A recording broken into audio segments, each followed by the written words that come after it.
कल की चिंता मत करो।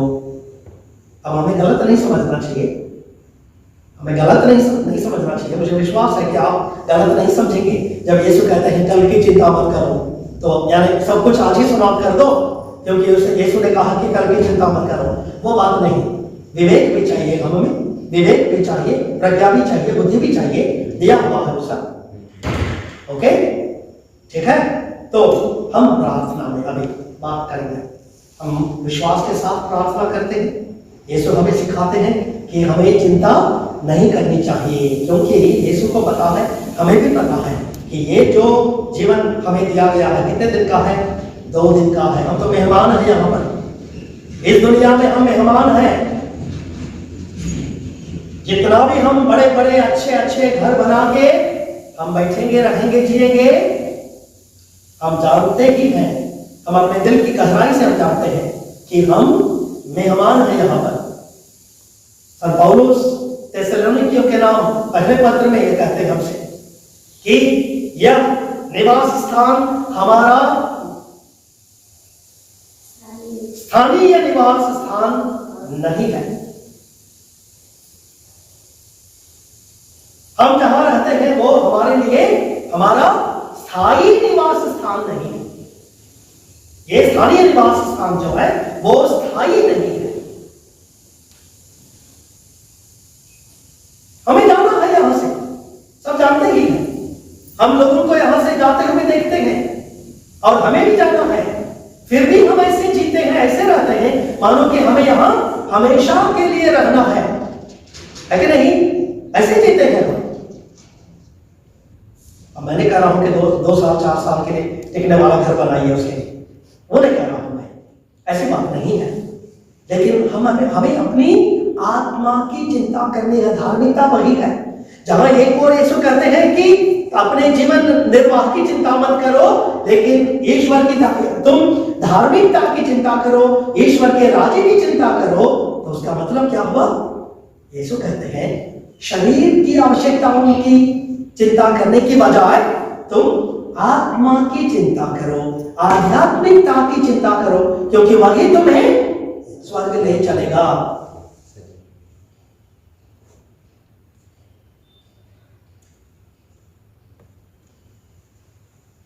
अब इस बात को मन में रखते हुए हमें प्रार्थना करनी चाहिए। इसी बात को मन में रखते हुए हमें प्रार्थना करनी चाहिए। अब हम प्रार्थना में आएंगे। यीशु हमें सिखाते हैं कि हमें कैसे प्रार्थना करनी चाहिए।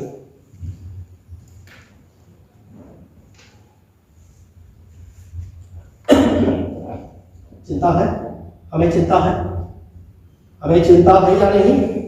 बोलिए, है तो बोलिए। फिर एक वचन मैं आपको दूंगा। चिंता कर रहे हैं? संत पेत्रुस का पहला पत्र अध्याय 5। चिंता कम नहीं होती है। चिंता जहाँ कम नहीं होती है वहाँ विश्वास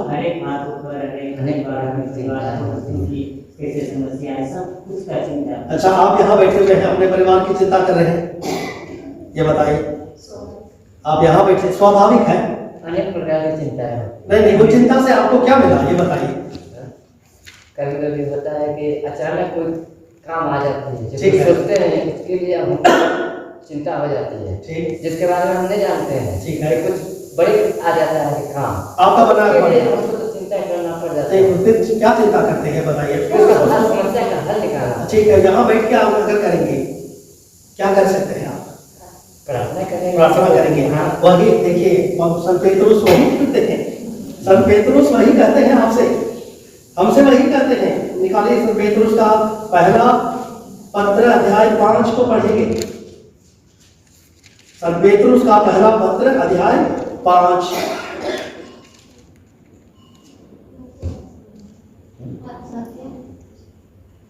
पद संख्या 6 और 7 को पढ़िए। आप शक्तिशाली ईश्वर के सामने विनम्र बने रहे, जिससे वह आपको उपयुक्त समय में ऊपर उठाए। आप शक्तिशाली ईश्वर के सामने विनम्र बने रहे, जिससे वह आपको उपयुक्त समय में ऊपर उठाए। 7 को पढ़िए। आप अपनी सारी चिंताएं उस पर छोड़ दें, क्योंकि वह आपकी सुधि लेता है। देखिए, आप अपनी सारी चिंताएं उस पर छोड़ दीजिए। आप चिंता करते हैं, बस बंद कर देते हैं। उसके बाद फिर कोशिश करते हैं इसका हल कैसे होगा, हम क्या करेंगे। अब पेट्रोस क्या कहते हैं, आप अपनी सारी चिंताएं उस पर छोड़ दीजिए। वो कौन है, ईश्वर पर छोड़ दीजिए, क्योंकि वो आपकी सुध ही लेता है। यही भरोसा, यही विश्वास आपको सिखाता है ना। आप जानते हैं चिंता मनुष्य को, आप खुद कहिएगा, चिंता मनुष्य को खा जाती है। तो आप क्यों खाया जाना चाहेंगे? आपको पता है कि चिंता करने से आप खाए जाएंगे, तो आप क्यों चिंता कर रहे हैं? अब उसके लिए अब चिंता नहीं करेंगे तो क्या करेंगे आप पूछिएगा। अब पेट्रोस क्या कहता है, आप अपनी सारी चिंताएं उस पर छोड़ दीजिए। यही तो नहीं करते हैं। अब उसकी भी चिंता करनी है। हाँ, आपको ये चिंता करनी है, क्या मैं अपनी सारी चिंताएं उस पर छोड़ देता हूं, छोड़ देती हूं या नहीं, इसकी चिंता हमें करनी है। यही यीशु कहते हैं, आप सबसे पहले आप धार्मिकता, ईश्वर की धार्मिकता का राज्य और उसकी धार्मिकता की खोज कीजिए। यही हमारी चिंता होनी चाहिए। तो हम तो सामान्य चिंता, गैर यहूदियों की चिंता, जो जिनका विश्वास नहीं है ईश्वर पर, उनकी चिंता को हम अपना लेते हैं। देखिए एक चीज, फिर अगर आप चिंता कीजिएगा तो आप हल खोजने की कोशिश करेंगे किसकी बुद्धि से? नहीं, अपनी बुद्धि से।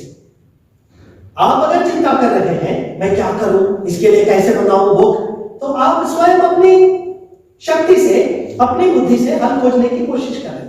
वहीं आप तुरंत ईश्वर को, मैंने शुरू में कहा था कि प्रार्थना में हम अपने को समर्पित कर देते हैं। आपका दुख, कष्ट, बीमारी, पीड़ा, समस्या ईश्वर नहीं जानता है क्या? यीशु तो बार बार यही हमें कहने की कोशिश कर रहे हैं, तुम्हारा स्वर्गीय पिता तुम्हारे मांगने से पहले ही वो जानता है तुम्हें इन चीजों की जरूरत है। अचानक कोई समस्या आ पड़ी है, क्या ईश्वर को मालूम नहीं है? क्या ईश्वर नहीं जानते हैं कि ये समस्या अचानक आप पर आ पड़ी है?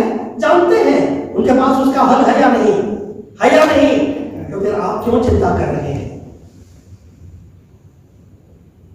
यीशु तो वही कहते हैं, पेट्रोस वही कहते हैं, आप अपनी सारी चिंताएं उन पर छोड़ दीजिए। क्यों? क्योंकि वो आपकी सुधि लेता है, आपको याद करता है वो।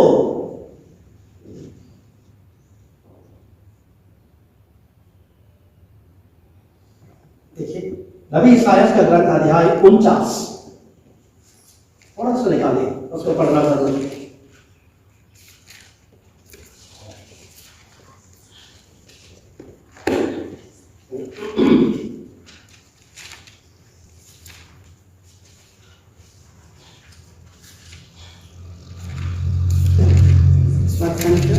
एक अपने आपको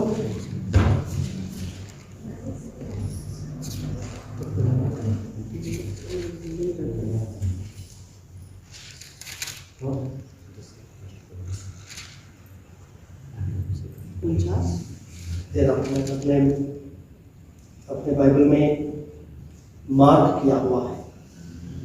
ठीक,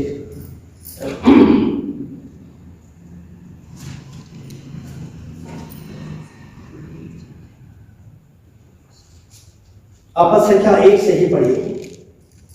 प्रभु ने मुझे जन्म से पहले बुलाया, पढ़िए उसको। प्रभु ने तुझे जन्म से पहले ही बुलाया, मैं माता के गर्भ में हो या जब उसने मेरा नाम लिया, उसने मेरी वाणी को अपनी तलवार बना दिया और मुझे अपने हाथ की छाया में छिपा लिया। उसने मुझे एक नुकीला तीर बना दिया और मुझे अपने तरकस में रख लिया। उसने मुझे अपने तरकश में रख लिया है। उसने मुझसे कहा, पढ़िए आगे। उसने मुझसे कहा, तुम मेरे सेवक हो, मैं तुम में अपनी महिमा प्रकट करूंगा। थोड़ा सा आगे आइए, 5 आइए आप। परंतु जिसने मुझे माता के गर्भ में गर्भ से ही अपना सेवक बना लिया है, जिससे मैं याकूब को उसके पास ले चलूं और उसके लिए इस्राएल को इकट्ठा कर लूं। वही प्रभु बोला है, ध्यान दीजिए, वही प्रभु बोला है। आगे पढ़िए। उसने मेरा सम्मान किया, मेरा ईश्वर मेरा बल है। मेरा ईश्वर मेरा बल है। यहाँ 8 पर आइए आप। प्रभु ये कहता है, मैं उपयुक्त समय में तुम्हारी सुनूंगा, मैं कल्याण के दिन तुम्हारी सहायता करूंगा। मैंने तुमको सुरक्षित रखा है और अपने विधान की प्रजा नियुक्त किया है। मैं भूमि का उद्धार करूंगा और तुम्हें उजाड़ प्रदेशों में बसाऊंगा। उन्हें फिर कभी न तो भूख लगेगी और न प्यास, उन्हें न तो लू से कष्ट होगा और न धूप से, क्योंकि जो उन्हें प्यार करता है वह उनका पथ प्रदर्शन करेगा और उन्हें उमड़ते हुए जल स्रोतों तक ले जाएगा। देखिए, ये प्रभु का वचन है और प्रभु व्यर्थ ही नहीं बोलते। तो आपको अगर चिंता होती है तो आप क्या कीजिएगा? यहां बाइबल कहता है, मेरा प्रभु ही मेरा बल है। और हम अपनी कमजोरी को जानते हैं, हम अपनी व्यर्थता को जानते हैं, लेकिन ईश्वर पर जो भरोसा रखता है वो अपनी सारी चिंताओं को पेतरुस के कहने अनुसार उस पर छोड़ देगा। इतना ही तो विश्वास हम में नहीं है, इसलिए हम परेशान हैं। अगर हमें में उतना विश्वास अगर होता तो हम उतने चिंतित नहीं होते। डर है कोरोना से, कोरोना से डर लगता है, डर लगता है कोरोना से? बोलिए, नहीं लगता? क्यों नहीं लगता? संपूर्ण विश्व घबराया हुआ है। देखे नहीं और देखिएगा तब डरिएगा, देखिएगा तब डरिएगा। कम से कम कैंसर पे देखे हैं, हाँ? कैंसर पे देखे हैं, कैंसर देखे हैं? आदमी को मरते देखे नहीं, कैंसर पीड़ित व्यक्ति को देखे होंगे, मरते देखे हैं। कैंसर भी हमें दिखाई नहीं देता है, कैंसर भी हमें दिखाई नहीं देता है जी। हाँ, कहेगा स्वाभाविक है। हाँ, उनके लिए स्वाभाविक है जो ईश्वर पर भरोसा नहीं रखते, निश्चय उनके लिए स्वाभाविक है डरना, क्योंकि आप आखिर क्या ही कर सकते हैं। करोड़पति मर जा रहे हैं, करोड़पति अपनी जान को बचा नहीं सक रहे हैं, है कि नहीं? जानते हैं तो पैसे से कुछ नहीं होने वाला है। अगर कुछ होगा तो एक ही चीज से होगा, वो क्या है? ईश्वर पर भरोसा रखते हुए ही होगा। आप मुझसे पूछिए, मैं आपको बताऊंगा। हम लोगों ने काम किया है उन प्रवासी मजदूरों के साथ, जो प्रवासी मजदूर 12 दिन 13 दिन पैदल चले आए हैं, दिल्ली से, पंजाब से, सूरत से, अहमदाबाद से, मुंबई से, केरल से, तमिलनाडु से पैदल चले आए 12 दिन 13 दिन पैदल। उनके साथ हम लोगों ने काम किया। ऐसा नहीं कि ये कोरोना ग्रस्त थे, वो बात नहीं है, लेकिन बुरे डर तो हर जगह वही थी, डर था ना कि ये लोग कोरोना पेशेंट हैं। तो सरकार में प्रचार प्रसार करने लगी कि ये लोग कोरोना पेशेंट हैं, और डर के मारे भाग रहे थे, डॉक्टर भागने लगे, अफसर नजदीक नहीं आ रहे थे। यहाँ कोई नर्स है? आप हैं?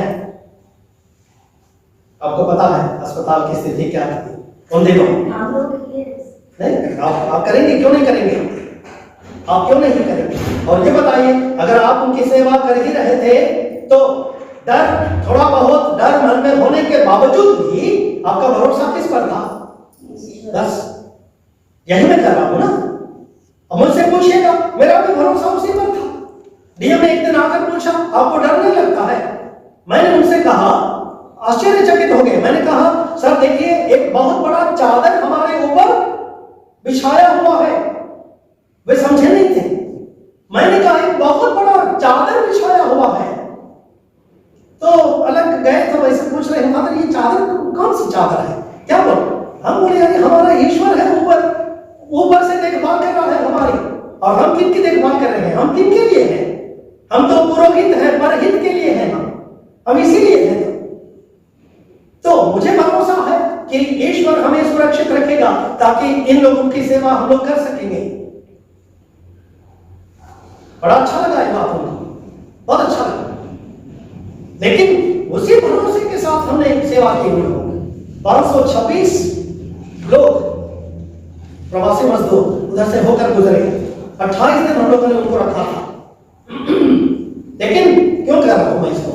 ईश्वर पर अगर आपका भरोसा है तो आप चिंतित मत नहीं होइएगा, क्योंकि आपको पता है कि आपकी चिंता व्यर्थ है, आपकी चिंता बेकार है।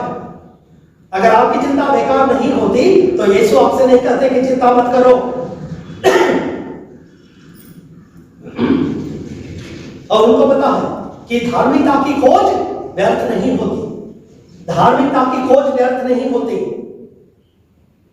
ईश्वर पर भरोसा करना व्यर्थ नहीं होता है, उनको पता है। इसलिए वो बार बार आपसे कह रहे हैं, हमसे कह रहे हैं कि ईश्वर पर भरोसा रखो। जिसने आकाश को बनाया, जिसने पृथ्वी को बनाई, उन पर भरोसा रखो। अपने आप पर भरोसा मत रखो। यही है चिंता करने का मतलब। आप अपनी ताकत पर भरोसा करने की कोशिश करते हैं, अपनी बुद्धि पर भरोसा करने की कोशिश करते हैं, अपने ज्ञान पर भरोसा करने की कोशिश करते हैं, अपने पैसे धन संपत्ति पर भरोसा करने की कोशिश करते हैं। नहीं चलेगा। वो देख रहे हैं ना हमारे आंखों के सामने, जो लोग अपने पैसे पर धन दौलत पर भरोसा रखते थे उनका क्या हुआ हम देख रहे हैं।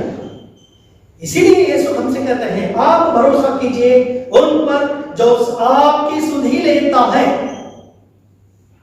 जो हमेशा आपका ख्याल रखता है। उसने आपको बनाया, आपको भूलेंगे नहीं वो।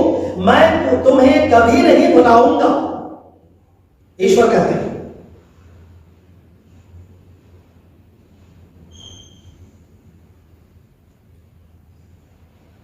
तो न आपके जीवन निर्वाह की, न अपने खाने पीने की, न अपने कपड़े की, न अपने घर द्वार की चिंता करें, लेकिन चिंता करें आप ईश्वर के राज्य की चिंता करें।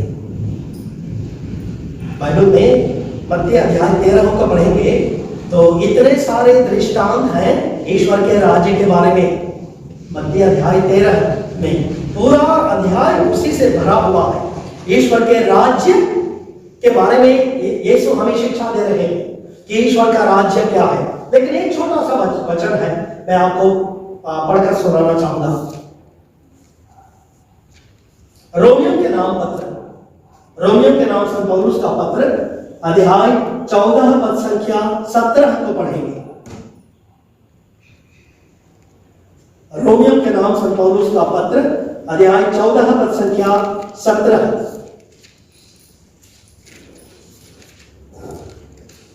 आपको वो मिलेगा पेज 248 में, 248 में, पीछे 248 में मिलेगा, पद संख्या 17। क्योंकि ईश्वर का राज्य खाने पीने का नहीं। देखिए, ईश्वर का राज्य खाने पीने का नहीं है। दो विपरीत चीजें हैं। जहां यीशु कहते हैं आप खाने पीने की चिंता मत करो, है कि नहीं? यहां कहते हैं ईश्वर के राज्य की चिंता करो। तब पौलुस क्या कहते हैं? ईश्वर का राज्य जिसकी चिंता हमें करनी है वो खाने पीने का नहीं है। यानी जो खाने पीने की चिंता करता है वो ईश्वर का राज्य की चिंता नहीं कर सकता है, और जो ईश्वर के राज्य की चिंता करता है वो खाने पीने की चिंता नहीं करेगा। यीशु तो वही बात करते हैं ना। तो आगे पढ़िए, क्योंकि ईश्वर का राज्य खाने पीने का नहीं है, बल्कि वह न्याय, शांति और पवित्र आत्मा द्वारा प्रदत्त आनंद का विषय है। Thank you. बल्कि वह न्याय, शांति और आनंद जो कहां से आता है? पवित्र आत्मा से आता है, उसका विषय है ईश्वर का राज्य। बताइए। तो जहां न्याय स्थापित करेंगे, आपके मन में न्याय, आपके दिल में न्याय, आपके परिवार में न्याय, आपके व्यवहार में न्याय, शांति, आपके मन में शांति, आपके दिल में शांति, आपके परिवार में शांति, आपके आसपास में शांति और दूसरों के साथ आपका व्यवहार शांतिपूर्ण व्यवहार, आनंद, आपके मन दिल में आनंद, आपके आसपास में आनंद, आपके परिवार में आनंद और उसी आनंद को आप दूसरों के साथ बांटेंगे। ये पवित्र आत्मा का वरदान है। जहां ये है वहीं ईश्वर का राज्य का आगमन आ चुका है। पाप क्षमा जहां है, ये सब सारी चीजें जब होंगी तो पाप क्षमा स्वाभाविक है, पाप क्षमा होगी।